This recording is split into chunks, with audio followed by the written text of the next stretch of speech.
Story की शुरुआत होती है पैलेडिया नाम की एक जगह से। ये पूरी दुनिया में फेमस एक वीआर गेम है जो अपनी इनसेन लेवल की फ्रीडम और डीप कैरेक्टर बिल्ड्स के लिए जाना जाता है। ये एक ऐसी दुनिया है जहां ड्रैगन्स और टाइटल्स आम बात है और मॉन्स्टर्स लगातार अंधेरे से बाहर निकलकर ह्यूमन रेल्म में तबाही मचाते रहते हैं। तभी एक मैसिव क्रिम्सन ड्रैगन एक पीसफुल सिटी के ऊपर आकर उतरता है और देखते ही देखते पूरी सड़कों को एक जलती हुई भट्टी में बदल देता है। लोग अपनी जान बचाने के लिए इधर उधर भागने लगते हैं, जबकि उस विशाल बीस्ट के आने के वेट से बिल्डिंग्स एक के बाद एक ढहने लगती हैं। इस पूरे कियोस से बहुत ऊपर एक अकेला वॉरियर एक टूटती हुई टावर के किनारे खड़ा है। वो बेहद काम और एनालिटिकल नजरों से नीचे हो रही डिस्ट्रक्शन को देख रहा है, जबकि उसके हाथ में उसकी स्पीयर पहले से ही आने वाली फाइट के लिए रेडी है। एक टॉप टियर प्लेयर होने के नाते वो इस गेम के हर कॉर्नर को अपने हाथ की लकीरों की तरह जानता है। वो अपना बैलेंस ठीक करता है और उस फ्लाइंग नाइटमेयर और अपने बीच की डिस्टेंस खत्म करने के लिए तैयार हो जाता है। अगले ही पल वो टावर से जंप कर देता है और हवा को चीरता हुआ सीधे उस ड्रैगन की तरफ बढ़ने लगता है। तेज हवा उसके शरीर के पास से गुजरती है, जबकि वो बिना रुके सीधे आग की लपटों के बीच डाइव कर जाता है। वो व्हाइट ड्रैगन जोर से दहाड़ता है। उसकी ब्लू आईज पावरफुल एनर्जी से चमकने लगती हैं, जबकि प्लेयर तेजी से उसके करीब पहुंच रहा है। प्लेयर अपनी स्पीयर को सीधे उस बीस्ट के सिर की तरफ एम करता है, जैसे वो एक ही वार में उसे क्रशिंग ब्लो देने वाला हो। फिर वो उस मॉन्स्टर को चैलेंज करते हुए चिल्लाता है कि टाइटन गॉड के नाम पर वो उसे सीधा हेल भेज देगा। उसकी वेपन एक शार्प और डेंजरस लाइट से चमक उठती है और वो पूरी ताकत के साथ उसे ड्रैगन पर स्विंग कर देता है। लेकिन तभी ड्रैगन अपना मुंह खोलता है और एक डिवास्टेटिंग फायर ब्लास्ट छोड़ देता है जो पूरे स्काई को रोशन कर देता है। हीट इतनी इंटेंस है कि किसी का भी बचना मुश्किल हो, लेकिन वो वॉरियर जरा भी पीछे नहीं हटता। आग की लपटें उसके चेहरे को छूने लगती हैं, लेकिन वो हवा में तेजी से मैनूवर करता रहता है। वो अपने दांत भींच लेता है और उस झुलसा देने वाली हीट को सहते हुए भी लगातार ऑफेंसिव पर बना रहता है। वो ड्रैगन के मैसिव विंग्स के बीच से तेजी से निकलता है और कुछ ही इंचेस के अंतर से उस भयानक इन्फर्नो को डॉज कर देता है। उसकी मूवमेंट्स इतनी स्मूथ और प्रैक्टिस्ड हैं कि साफ पता चलता है कि वो लीडर बोर्ड के टॉप प्लेयर्स में से एक है। आखिरकार वो ड्रैगन की स्केली बैक पर लैंडिंग करता है और अपनी पूरी ताकत लगाकर स्पीयर को नीचे की तरफ घोंप देता है। जैसे ही मेटल उसकी थिप क्रिम्सन स्केल से टकराता है, चारों तरफ स्पार्क्स उड़ने लगते हैं।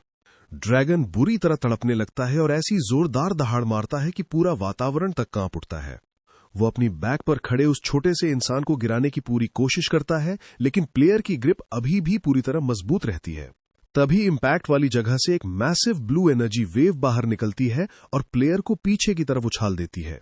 ड्रैगन अपने अटैक से रिकवर करता है, जबकि प्लेयर हवा में दूर जा गिरता है। अगले ही पल एक मैसिव एक्सप्लोजन पूरे आसपास के एरिया को अपनी चपेट में ले लेता है और सिटी के बचे कुचे रूइंस तक बारीक डस्ट में बदल जाते हैं। उस एक्सप्लोजन की शॉक वेव इतनी पावरफुल होती है कि आसपास जो कुछ टावर्स बची थीं, वो भी पूरी तरह ढह जाती हैं।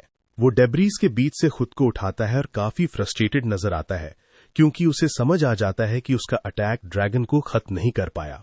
वो ड्रैगन अभी भी पूरी तरह अलाइव है और उसके ऊपर एक विशाल मॉन्स्टर की तरह मंडरा रहा है। अब उसे लगता है कि यहां से निकलने का टाइम आ गया है।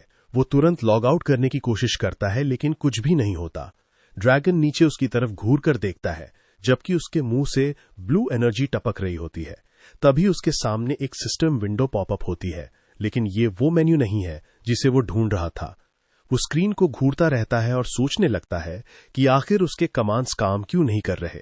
तभी ड्रैगन अपना सिर नीचे करता है और उसकी तरफ चार्ज कर देता है, जैसे उसे अपने पैरों के नीचे कुचलने वाला हो। प्लेयर घबराकर हवा में लगातार टैप करता है और सिमुलेशन से बाहर निकलने का कोई रास्ता ढूंढने लगता है।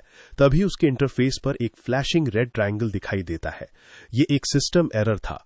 उसके चेहरे पर पसीना बहने लगता है, क्योंकि अब उसे असली बात समझ आ जाती है। वो इस गेम के अंदर फंस चुका है। ड्रैगन अपना मुंह पूरी तरह खोल देता है। उसके दांत खुद उस वॉरियर जितने लंबे हैं। प्लेयर को ड्रैगन के गले के अंदर तक साफ दिखाई दे रहा है, क्योंकि वो मॉन्स्टर अपना फाइनल रोर करने की तैयारी कर रहा है।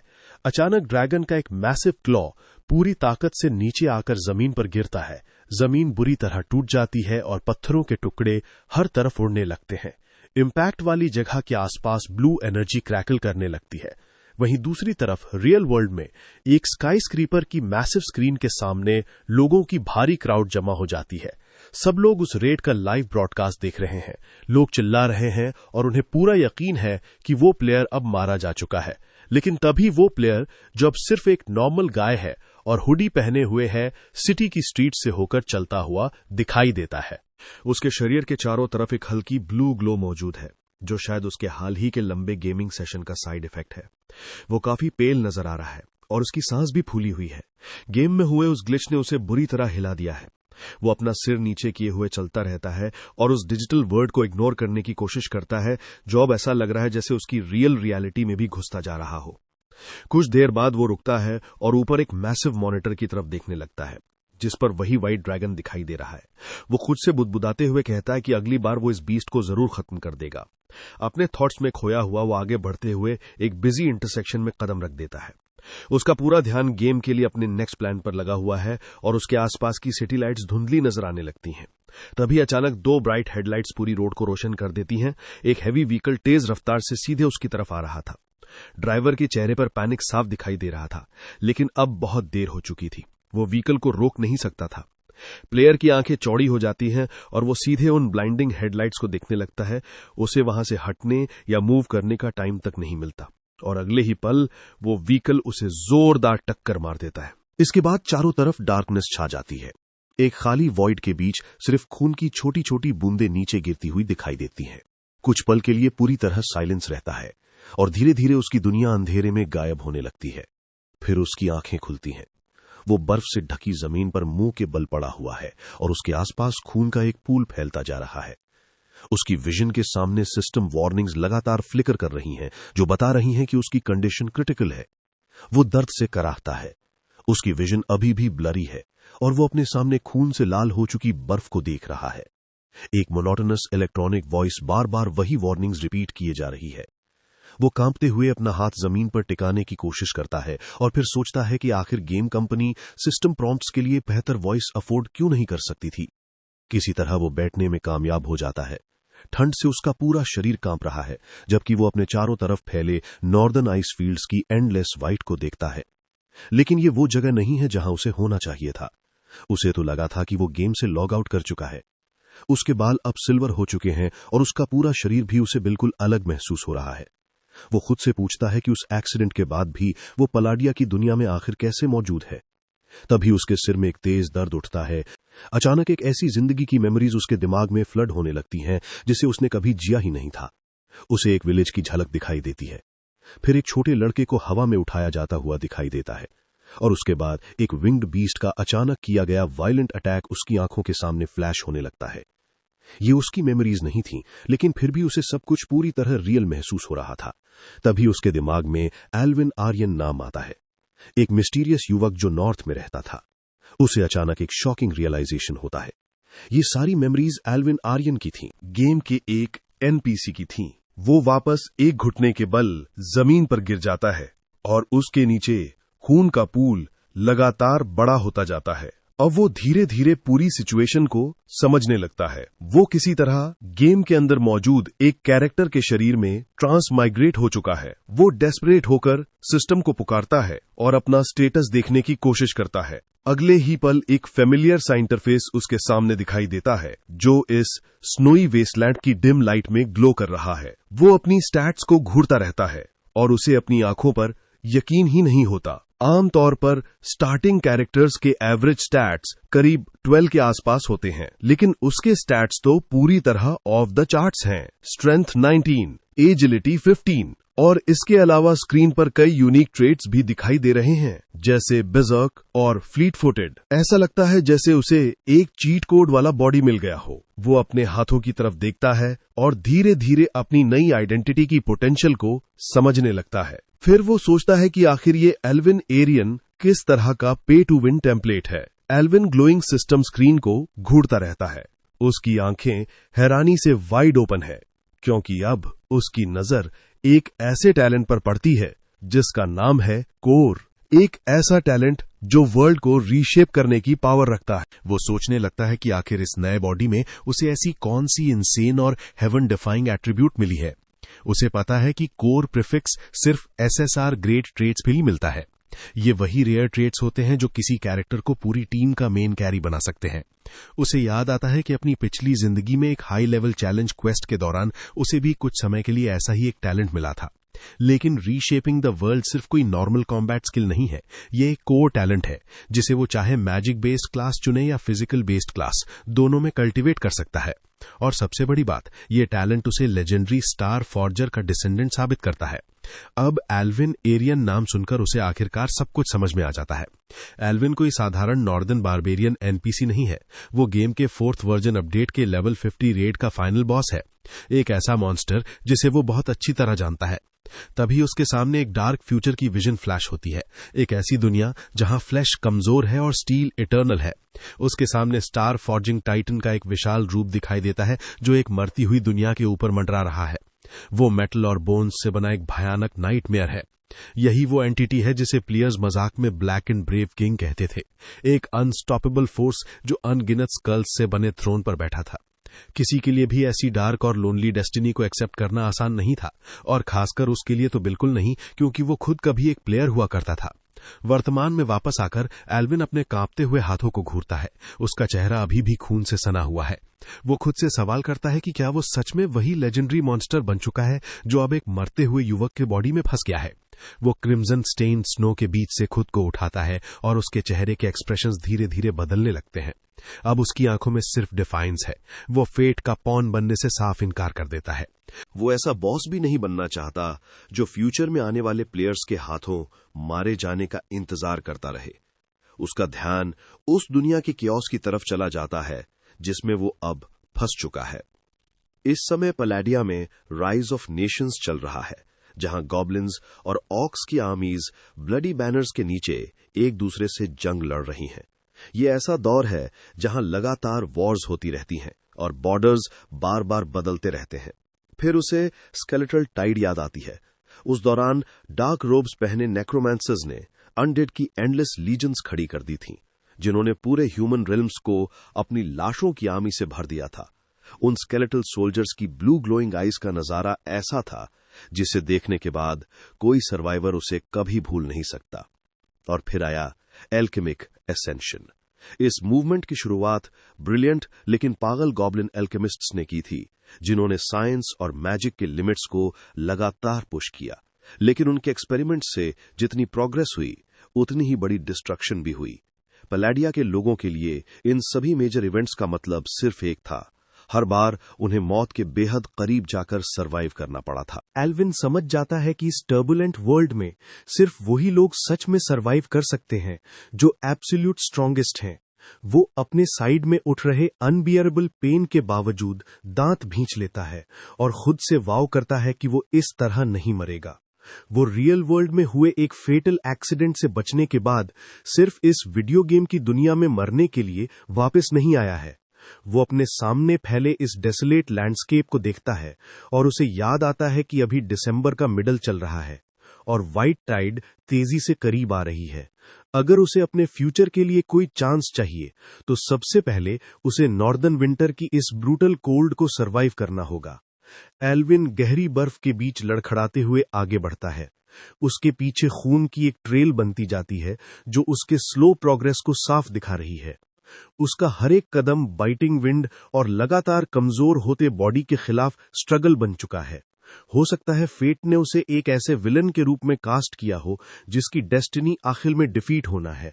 लेकिन एल्विन किसी और के लिखे हुए स्क्रिप्ट के हिसाब से चलने में इंटरेस्टेड नहीं है। वो पहले इन आइस फील्ड्स को सरवाइव करेगा और उसके बाद अपनी डेस्टिनी को अपने तरीके से रीराइट करेगा। उसे पता है कि एक टाइटन के रूप में अपनी फुल पोटेंशियल तक पहुंचने के लिए ब्लड लाइन प्योरिफिकेशन सबसे जरूरी है। अगर वो इस विंटर को सरवाइव कर गया तो वो क्लूज ढूंढना शुरू कर सकता है और कंफर्म कर सकता है कि गेम की टाइमलाइन में इस वक्त एग्जैक्टली कौन सा पॉइंट चल रहा है। जिस स्लोप पर वो मौजूद है वो किसी भी ट्राइब से कई किलोमीटर्स दूर है और ठीक आइस फील्ड्स की डेंजरस बॉर्डर पर स्थित है। इस पूरे विल्डरनेस में वो पूरी तरह अकेला है और उसके पास सरवाइव करने के लिए उसकी गेम नॉलेज के अलावा कुछ भी नहीं है। सबसे पास मौजूद मैजिक किंगडम एलरॉन्ड भी यहां से हंड्रेड्स ऑफ किलोमीटर्स दूर है। उसकी करंट इंजर्ड कंडीशन को देखते हुए वहां तक सीधे पैदल जाना सुसाइड करने से कम नहीं होगा। लेकिन लकीली उसके वेटरन गेम नॉलेज की वजह से उसके पास एक बड़ा एडवांटेज है। उसे याद है कि आसपास के जंगलों में कहीं एक हंटर्स कैबिन छिपी हुई होनी चाहिए, जहां उम्मीद है कि उसे कुछ फूड और फायरवुड मिल सकता है। उसे दूर एक छोटी सी स्ट्रक्चर दिखाई देती है। बर्फ की ब्लाइंडिंग व्हाइट दुनिया के बीच वो अकेली डार्क स्पॉट की तरह नजर आ रही है। अगर एल्वन किसी तरह वहां तक पहुंच गया तो उसके पास एक कैरवन के साथ सेंट्रल एम्पायर की तरफ जाने का चांस होगा। सेंट्रल एम्पायर का सिटी लिंड गेम की कई मेजर इवेंट्स का बर्थ प्लेस है। अगर वो किसी तरह लिंड तक पहुंच जाता है तो वो मेन स्टोरी लाइन में एंटर कर सकता है और बहुत देर होने से पहले हिस्ट्री का पूरा कोर्स बदल सकता है। तभी एल्वन उस कैरेक्टर क्लास के बारे में सोचता है जिससे वो अपनी पिछली जिंदगी में सबसे ज्यादा फेमिलियर था, द एल्केमिक नाइट। ये एक वर्सेटाइल पाथ था जिसमें मार्शल स्किल्स के साथ एडवांस साइंस का इस्तेमाल किया जाता था। ये एक इमर्जिंग क्लास थी जो मैजिक एल्केमिक रेवोल्यूशन के बाद सामने आई थी। इस क्लास की मदद से सबसे मजबूत आर्मर और वेपन्स तक फोर्ज किए जा सकते थे। एल्विन के सामने एक विजन आता है जिसमें होडेड फिगर्स ग्रीन एनर्जी की मदद से एक पावरफुल प्लेट आर्मर तैयार कर रहे हैं। तभी जमा देने वाली हवा के बीच एक तेज आवाज सुनाई देती है। एल्विन एरियन तुरंत अलर्ट हो जाता है। उसकी ईयर हल्की सी ट्विच करती है क्योंकि बर्फीली खामोशी के बीच उसे पास आते फुटस्टेप्स की एक रिदम सुनाई देती है। अपने मेसी सिल्वर व्हाइट हेयर और सिर्फ एक सिल्वर शोल्डर गार्ड की वजह से अलग नजर आने वाला एल्विन अपनी इंटेंस ब्लू आईज से पूरे होराइजन को ध्यान से स्कैन करता है।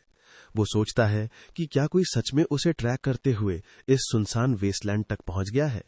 अपने घायल साइड को पकड़े हुए एल्विन नॉर्दर्न आइस फील्ड्स की गहरी बर्फ में धीरे धीरे आगे बढ़ता है। जमा देने वाली ठंड में उसका हर कदम मुश्किल होता जा रहा है, लेकिन अब वो रुकने का रिस्क नहीं ले सकता। अचानक वो नीचे झुककर खुद को एक स्नो बैंक के पीछे छिपा लेता है ताकि किसी की नजर उस पर ना पड़े। उसकी नजर सामने के रास्ते पर टिकी हुई है और वो इंतजार करता है कि आखिर उस आवाज का सोर्स कब दिखाई देता है। वो आइसी रिज के ऊपर से झांक कर देखता है और समझ जाता है कि आवाज हॉर्स बैक राइडर्स की तरफ से आ रही है। एल्विन जानता है कि ये जगह किसी भी मेन ट्रेड रूट से काफी दूर है, इसलिए इस सुनसान इलाके में किसी का आना बेहद सस्पिशियस है।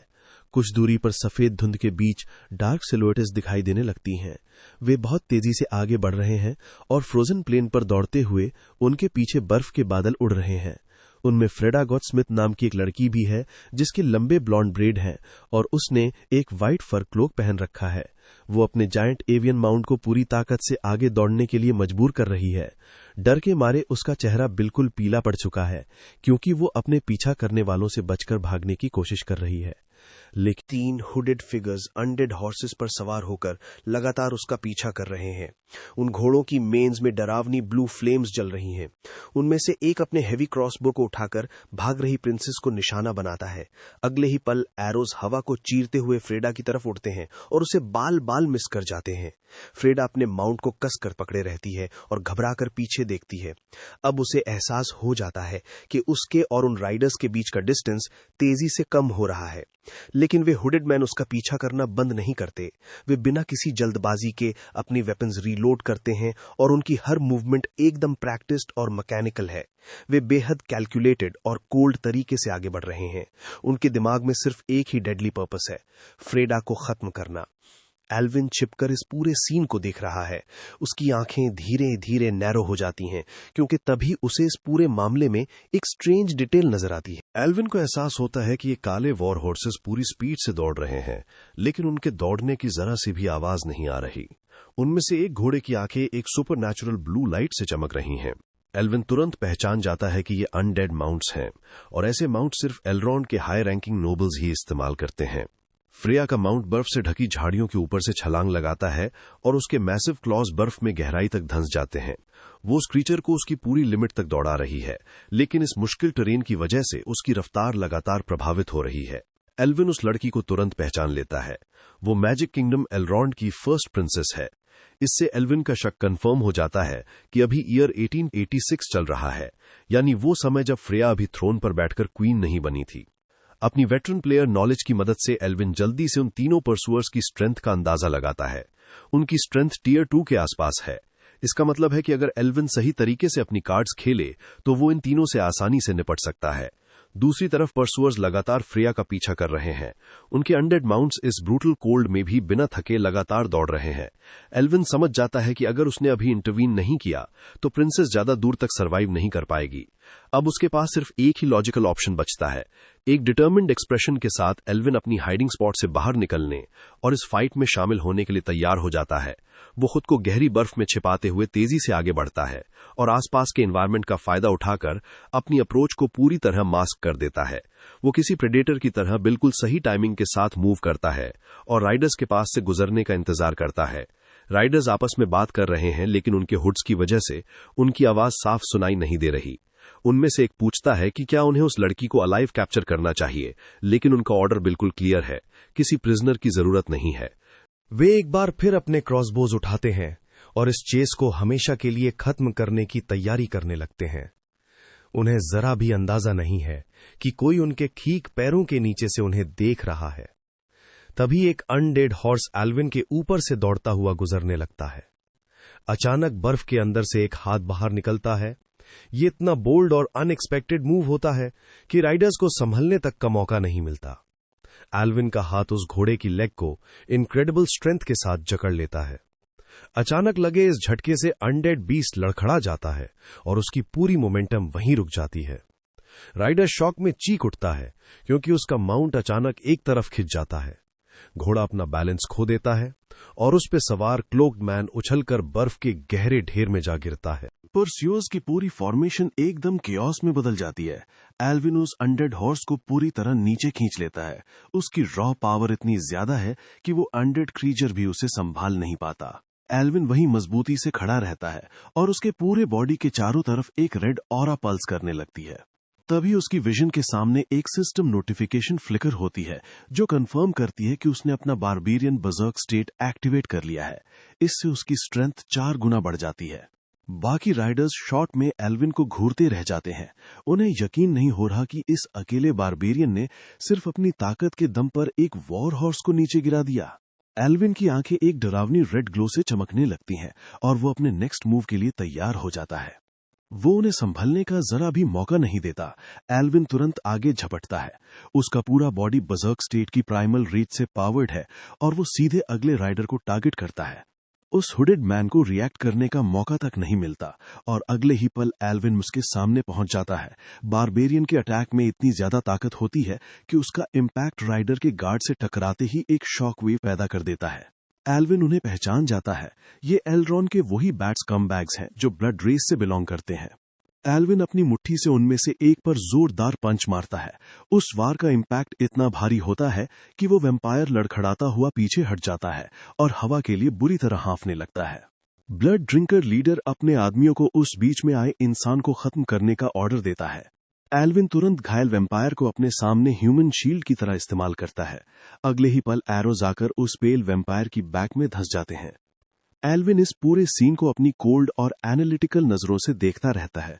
वो जानता है कि ब्लड रेस के लोगों की ड्यूरेबिलिटी इनक्रेडिबल होती है, इसलिए लो टियर होने के बावजूद भी सिर्फ इंटरनल इंजरीज की वजह से वो इतनी आसानी से नहीं मरेगा। उधर फ्रेजा का माउंट आखिरकार दर्द से एक आखिरी चीख निकालता है और बर्फ में गिरकर कोलैप्स हो जाता है। प्रिंसेस भी सैडल से उछलकर दूर जा गिरती है और खुले आइस फील्ड में पूरी तरह वल्नरेबल हो जाती है। ब्लड ड्रिंकर लीडर अपने एक सबऑर्डिनेट को प्रिंसेस को खत्म करने का ऑर्डर देता है, जबकि वो खुद इस बारबेरियन से निपटने के लिए आगे बढ़ता है। वो अपनी ब्लेड निकालता है और उसकी रेड आईज इस देरी से इरिटेशन में जलने लगती हैं। एल्विन गिरे हुए राइडर्स में से एक के ऊपर खड़ा होता है और उसके चेहरे पर जरा भी चिंता नजर नहीं आती। वो नाइट नोबल्स के डिसेंडेंट का मजाक उड़ाते हुए कहता है कि एक लो टियर बारबेरियन के हाथों इतनी आसानी से कंट्रोल हो जाना उनके लिए कितनी शर्म की बात है। एक तेज मूवमेंट के साथ एल्विन उस सबऑर्डिनेट को खत्म कर देता है और बर्फ पर खून की लाल छींटें फैल जाती हैं। ब्लड ड्रिंकर लीडर शॉक में देखता रह जाता है क्योंकि एल्विन उसके आदमी को ऐसे उठाकर फेंक देता है जैसे वो कोई बेकार चीज हो। तभी दुश्मनों के ऊपर सिस्टम टैग्स दिखाई देने लगते हैं। उनमें से एक लीडर को टियर 2 ब्लड ड्रिंकर के रूप में आइडेंटिफाई किया जाता है, जबकि उसके बचे हुए साथी को टियर 1 एम्ब्रेस्ड 1 बताया जाता है। सिचुएशन पूरी तरह साफ है, लेकिन एल्विन जरा भी इंटिमिडेटेड नहीं होता। एल्विन लीडर को घूरता है। उसकी रेड आईज सीधे उस वैम्पायर पर टिकी हुई हैं। वो पहले ही अपने नेक्स्ट मूव्स कैलकुलेट कर चुका है और उस क्रीचर की सुपीरियर स्पीड या स्टेटस से उसे जरा भी फर्क नहीं पड़ता। ब्लड ड्रिंकर लीडर तिरस्कार से मुस्कुराता है और एल्विन से कहता है कि अब इस फाइट को खत्म करने का टाइम आ गया है। वो अपनी मसल्स को टेंस करता है और बारबेरियन को दोनों की एबिलिटीज के बीच का असली गैप दिखाने के लिए तैयार हो जाता है। अगले ही पल वैम्पायर इनक्रेडिबल स्पीड से एल्विन की तरफ झपटता है और उसके हाथ में मौजूद रेपियर इतनी तेजी से चलती है कि वो एक ब्लर जैसी नजर आती है और सीधे एल्विन की तरफ थ्रस्ट करती है। वो एल्विन के स्लो रिएक्शंस का मजाक उड़ाता है क्योंकि उसे पूरा यकीन है कि ये स्ट्राइक फाइट को खत्म कर देगी। रेपियर एल्विन के चेहरे को छूती हुई निकल जाती है और उसके चीक पर खून की एक पतली लाइन बन जाती है। एल्विन मानता है कि यह अटैक सच में थोड़ा डेंजरस था, लेकिन उसके चेहरे के एक्सप्रेशंस अभी भी बेहद काम और खतरनाक बने रहते हैं। तभी एल्विन अपनी इनक्रेडिबल रिफ्लेक्सेस का इस्तेमाल करते हुए उस शार्प ब्लेड को अपने बैर हैंड से पकड़ लेता है। उसकी पाम से खून टपकने लगता है, लेकिन एल्विन बस वैम्पायर की आंखों में घूर कर देखता रहता है, जैसे उसे चैलेंज कर रहा हो कि अब वो अपनी सोड वापस खींच कर दिखाए। एल्विन अपनी मुट्ठी कस लेता है, उसके चारों तरफ ब्लू एनर्जी घूमने लगती है और वो अब काउंटर अटैक के लिए तैयार हो जाता है। वो ऐलान करता है कि अब आखिरकार ऑफेंसिव लेने की उसकी बारी आ गई है। अगली ही पल एल्विन पूरी ताकत से अपना ग्लोइंग फिस्ट घुमाता है और वो सीधे हुडेड परस्यूअर के चेहरे पर जा लगता है। इम्पैक्ट इतना जबरदस्त होता है कि खून और दांत हवा में उड़ जाते हैं और वो आदमी उस वार की ताकत से बहुत दूर जा गिरता है। एल्विन नीचे अपने हाथ की तरफ देखता है और नोटिस करता है कि उसके आसपास बर्जर्क स्टेट की रेड ऑरा अभी भी पल्स कर रही है। वो सोचता है कि ये कितनी अच्छी बात है कि ये स्टेट उसके पेन को काफी हद तक डल कर देती है। अगर ऐसा नहीं होता तो अब तक उसे जो इंजरीज लगी हैं उनका दर्द अनबेरेबल होता। वो अपने ओपोनेंट की टूटी हुई वेपन को एक तरफ फेंक देता है और चेहरे पर कॉन्फिडेंट स्मग के साथ वहां से आगे बढ़ जाता है। वो एलरॉन के नोबल्स का मजाक उड़ाता है और कहता है कि उनमें असली कॉम्बैट एक्सपीरियंस नाम की कोई चीज ही नहीं है। वहीं दूसरी तरफ फ्रेया गट्समिथ भी चुपचाप खड़ी होकर सब कुछ देखने वाली नहीं थी। उसने एक और परस्यूअर को जमीन पर दबोच रखा था और अब वो दोनों हाथों से एक भारी नुकीला पत्थर अपने सिर के ऊपर उठाए खड़ी थी। एक भारी सी चीख के साथ फ्रेया उस पत्थर को पूरी ताकत से वैम्पायर के स्कल पर दे मारती हैं। अगले ही पल बर्फ पर खून की छींटें फैल जाती हैं और वो खुद उस वैम्पायर को खत्म कर देती हैं। एल्विन वहीं रुक जाता है और दोनों हाथ ऊपर उठाकर मजाक में सरेंडर करने का इशारा करता है। वो मानता है कि फ्रेया को लेकर उसका अंदाजा गलत था और वो उसे हेल्पलेस समझने वाली अपनी पिछली बात वापस ले लेता है। फिर वो एक तरफ इशारा करता है और उसका टोन अचानक ब्लंट हो जाता है। वो प्रिंसेस को बताता है कि उसके जायंट बर्ड माउंट को बहुत ज्यादा डैमेज हो चुका है और अब वो सर्वाइव नहीं कर पाएगा। फ्रेया की आंखों में तुरंत पैनिक दिखाई देने लगता है। वो पत्थर वहीं छोड़कर उस गिरे हुए क्रीचर की तरफ दौड़ पड़ती है। वो उसका नाम पुकारती है, फिलेरी। उसकी आवाज डिस्परेशन की वजह से कांप रही है। वो घुटनों के बल बैठ जाती है और उस गोल्डन बर्ड का सिर अपनी बाहों में उठा लेती है। क्रीचर मुश्किल से सांस ले रहा है। उसके फेदर्स खून और बर्फ से बुरी तरह चिपक चुके हैं। बर्ड अपने मुंह से कमजोर और टूटी हुई आवाज निकालता है, जबकि उसकी आंखों की चमक धीरे धीरे खत्म होती जा रही है। फ्रेया उसकी बीक को अपने हाथों में पकड़ लेती है और उसके आखिरी पलों में उसे जितना कंफर्ट दे सकती है देने की कोशिश करती है। फिर वो अपना सिर उस बर्ड की गर्दन से लगा देती है और अपने पार्टनर और फ्रेंड को खोने का दुख मनाने लगती है।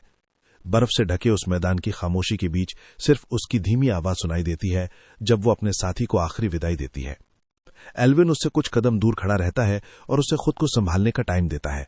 आखिरकार फ्रेया खड़ी हो जाती है। वो अपने चेहरे के एक्सप्रेशंस को सख्त करती है और अपनी क्लोक से बर्फ साफ करती है। फिर वो एल्विन की तरफ मुड़ती है और फॉर्मली अपना इंट्रोडक्शन देती है। वो बताती है कि उसका पूरा नाम फ्रेया एडिया एंटोनिया जोसेफिन गट्समिड है। फिर वो कहती है कि अगर उसका नाम बहुत लंबा लग रहा हो तो एल्विन उसे सिर्फ फ्रेया कह सकता है। एल्विन उसे घूरता रहता है और उसके होंठों पर एक नोइंग स्मर्क आ जाती है। उसके दिमाग में गेम की लोर घूमने लगती है और उसे याद आता है कि ये सीमिंगली इनोसेंट प्रिंसेस आगे चलकर एक बहुत डार्क फ्यूचर का सामना करने वाली है। फ्रेया उसकी इंटेंस नजरों को नोटिस कर लेती है और तुरंत डिफेंसिव हो जाती है। वो पूछती है कि आखिर एल्विन उसे इस तरह की अजीब एक्सप्रेशन के साथ घूर क्यों रहा है। एल्विन तुरंत दूसरी तरफ देखने लगता है। उसे एहसास होता है कि वो काफी देर से उसे घूर रहा था और उसके चीक्स पर हल्की सी ब्लश आ जाती है। वो जल्दी से बहाना बनाता है कि उसे अचानक कोई इंपॉर्टेंट बात याद आ गई है। इसके बाद वो बर्फ पर इधर उधर पड़े डेड वैम्पायर्स की तरफ बढ़ता है और अपनी छोटी सी नाइफ निकाल लेता है। फ्रेया कंफ्यूजन और थोड़ी डिस्गस्टेड नजरों के साथ उसे देखने लगती है, क्योंकि एल्विन अब उन डेड वैम्पायर्स के साथ कुछ करने में लग जाता है। एल्विन अपने टूल्स की मदद से एक कॉप्स के मुंह से उसके शार्प फैंग्स निकालने लगता है। फिर वो ग्रिन के साथ फ्रेया की तरफ देखता है और समझाता है कि इस दुनिया में ये ऐसे पार्ट्स बेसिकली प्योर करेंसी की तरह है। वो खून से सने उन दांतों को ऊपर उठा के देखता है और अपने अभी अभी मिले लूट को एडमायर करता है। एल्विन के लिए ये जगह सिर्फ एक बैटलफील्ड नहीं है, ये तो एक गोल्ड माइन है। फ्रेया अपने हाथ बांध लेती है। वो अभी भी इस अजीब और जरूरत से ज्यादा प्रैक्टिकल नॉर्दर्नर को लेकर कॉशियस है। वो एल्विन से उसका नाम और ये पूछती है कि वो आखिर एग्जैक्टली कहां से आया है। एल्विन सीधा खड़ा होता है और सिंपल तरीके से अपना इंट्रोडक्शन देता है। वो खुद को एल्विन आर्यन बताता है, नॉर्थ का रहने वाला एक आदमी। एल्विन आर्यन नाम सुनते ही फ्रेया की आंखें हल्की सी बड़ी हो जाती हैं, जैसे उसने ये नाम किसी पुरानी लेजेंड में सुना हो। वो धीरे से कुछ बुदबुदाती है जिसमें एंशिएंट सागास के एक ब्लेसेड फर्स्ट सन का जिक्र होता है। एल्विन ये देखकर इंप्रेस होता है कि फ्रेया उस रेफरेंस को पहचान गई है। आखिर ये किसी कॉमन लैंग्वेज का हिस्सा नहीं था, बल्कि उसकी एक ऑब्सक्योर प्रेडिसेसर लैंग्वेज से जुड़ा हुआ था। फ्रेया बताती है कि उसने इसके बारे में एल्ड्रन की कैपिटल लाइब्रेरी में पढ़ाई के दौरान जाना था। एल्विन बिना किसी घुमाव के सीधा पूछता है कि आखिर उसका पीछा करने वाले लोग कौन थे और वे उसे इतनी बुरी तरह मारना क्यों चाहते थे। उसे इस गेम वर्ल्ड की करंट सिचुएशन समझने के लिए ज्यादा इंफॉर्मेशन चाहिए थी। फ्रेया एक गहरी सांस लेती है और आखिरकार अपनी असली आइडेंटिटी बताती है। वो एल्ड्रन की फर्स्ट प्रिंसेस है। एल्विन अपनी बाहें बांधे हुए उसकी बात सुनता रहता है और उसके चेहरे पर जरा भी सरप्राइज नजर नहीं आता। फ्रेया नीचे पड़े फ्रोजन कॉप्सेस की तरफ देखती है। उसके चेहरे पर दुख और गुस्से का मिलाजुला एक्सप्रेशन आ जाता है। वो बताती है कि रॉयल एकेडमी की ग्रेजुएशन सेरेमनी में जाते समय उस पर अचानक एम्बुश किया गया था। एल्विन तुरंत पॉइंट आउट करता है कि वे एल्ड्रन की नियरेस्ट बॉर्डर से हंड्रेड्स ऑफ किलोमीटर्स दूर हैं। वो पूछता है कि असैसिनेशन अटेम्प्ट से भागते हुए फ्रेया आखिर इतनी दूर नॉर्थ में कैसे पहुंच गई। फ्रेया होराइजन की तरफ देखने लगती है। तेज हवा में उसकी व्हाइट क्लोक लहरा रही है। वो समझाती है कि उसने जानबूझकर ये डेंजरस डिटूर लिया था, क्योंकि मेन रोड पर उसके लिए इससे भी बड़ा ट्रैप तैयार किया गया था। एल्विन को एल्ड्रन की हिस्ट्री याद आती है और उसके सामने मैजिक किंगडम एल्ड्रन का एक मैप दिखाई देता है। ये ऐसी लैंड है जो हेक्स मॉडिफिकेशन में अपनी मास्टरी और नेक्रोमैंसी के डार्क और टैबू ऑब्सेशन के लिए फेमस है।